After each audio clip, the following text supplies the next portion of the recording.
मैं कनिष्का अग्रवाल और आप देख रहे हैं विजडम न्यूज। इससे पहले कि हम अपनी खबर की तरफ बढ़े, आपसे एक निवेदन है, कृपया हमारे चैनल को लाइक और शेयर करने का कष्ट करें।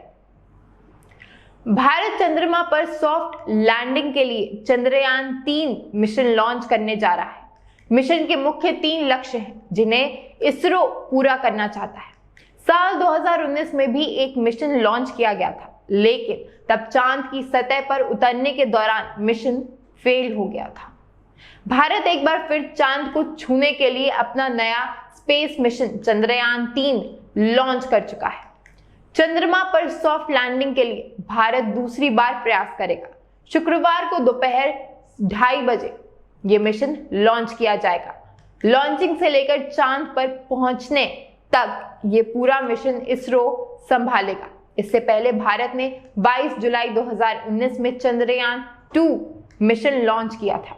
तब ये स्पेसक्राफ्ट चांद तक आसानी से पहुंच गया था, लेकिन सतह पर उतरने से ठीक पहले ही कुछ खराबी आ गई और मिशन फेल हो गया। आइए जानते हैं कि आखिरकार इस मिशन से भारत को मिलेगा क्या। 3 साल 11 महीने और 23 दिन बाद एक बार फिर से ये मिशन लॉन्च किया जा रहा है। विक्रम लैंडर और प्रज्ञान रोवर चांद की सतह पर भेजे जाएंगे, लेकिन आखिर इस मिशन से वैज्ञानिक क्या चाहते हैं?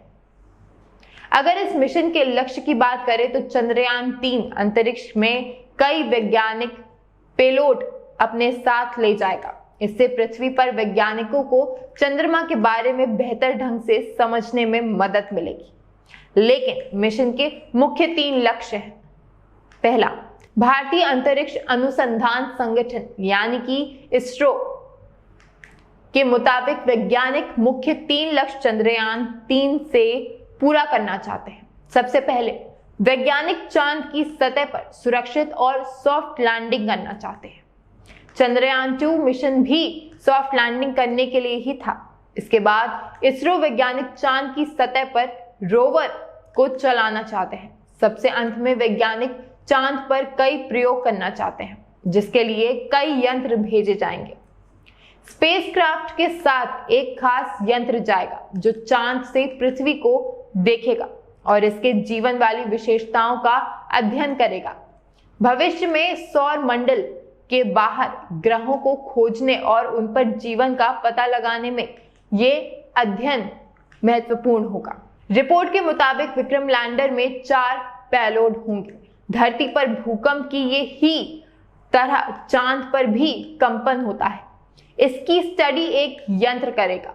दूसरा यंत्र धरती और चांद के बीच की सटीक दूरी का पता लगाएगा। तीसरा यंत्र प्लाज्मा वातावरण पर स्टडी करेगा। चौथा उपकरण यह पता लगाएगा कि चांद की सतह ऊष्मा को अपने जरिए कैसे प्रभावित करती है। चांद की सतह के कंपोजिशन को समझने के लिए, यानी कि आखिरकार चांद की सतह बनी किससे है, ये समझने के लिए प्रज्ञान रोवर में लगे एक्सरे और लेजर का इस्तेमाल किया जाएगा। चांद के दक्षिणी ध्रुव के करीब के क्षेत्र को लैंडिंग के लिए सिलेक्ट किया गया है। इस क्षेत्र में छाया वाले क्रेटर है जिनमें पानी अणु के रूप में होने की संभावना है।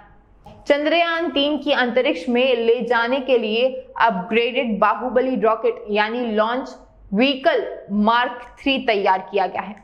अगर आपको ना पता हो तो बता दें, ये नाम आयरन मैन की उस मूवी के सूट जैसा लगता है, मार्क 3।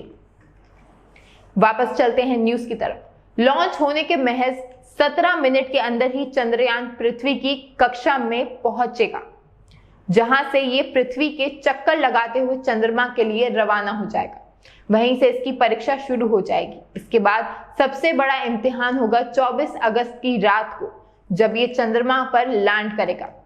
चंद्रयान 3 दोपहर 2:30 बजे श्रीहरिकोटा से लॉन्च किया जाएगा। 23 से 24 अगस्त को चंद्रमा के दक्षिणी ध्रुव पर विक्रम लैंडर की सॉफ्ट लैंडिंग कराई जाएगी। हालांकि ये तारीख आगे पीछे हो सकती है, हो सकता है कि सितंबर में हो, लेकिन अगर दक्षिणी ध्रुव पर लैंडर की सॉफ्ट लैंडिंग होती है तो भारत दक्षिणी ध्रुव पर पहुंचने वाला विश्व का पहला देश बन जाएगा। वहीं पीएम मोदी ने ट्वीट कर शुभकामनाएं दी और कहा कि आज का दिन सुनहरे अक्षरों में अंकित रहेगा। तो ये थी हमारे प्यारे चंद्रयान 3 की कहानी। अब देखना ये है कि हमारा रॉकेट जो 2:30 बजे निकला है वो आखिरकार चांद पे पहुंचता है या नहीं। मैं कनिष्का अग्रवाल, विजडम न्यूज से। हमारे न्यूज चैनल की टैगलाइन है, ना इधर ना उधर, सच की डगर। हम अपनी टैगलाइन के आधार पर खबरों का विश्लेषण करते हैं और आप तक सटीक जानकारी पहुंचाने का पूरा प्रयास करते हैं। धन्यवाद।